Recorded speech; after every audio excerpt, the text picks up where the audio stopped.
Adlaw nga Domingo karon mga kaigsuunan. Petsa 5 sa bulan sa Hunyo tuig 2022. Karon ang Domingo sa Pentecostes.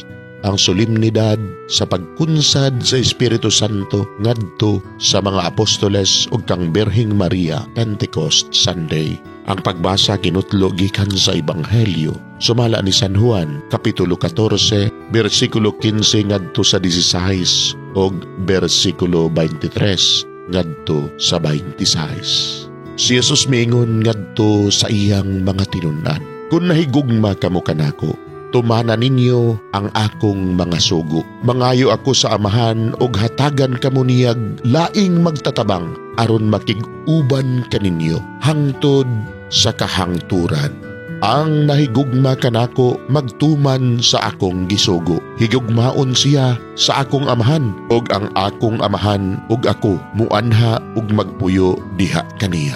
Ang wala may gugma kanako, dili mo tuman sa akong gisugo. Ang mensahe nga inyong nadungog, dili ako kundili iya sa Amahan nga nagpadala kanako. Gisultihan ko kamo niini samtang ako uban pa kaninyo. Siya nga inyong ikauban nga mao ang Espiritu Santo nga ipadala sa Amahan sa akong ngalan. Magtudlo ug magpahinumdum kaninyo sa tanan nga akong gisulti kaninyo. Mga igsuon, ang Ebanghelyo sa Ginoo, daygon ikaw o Kristo."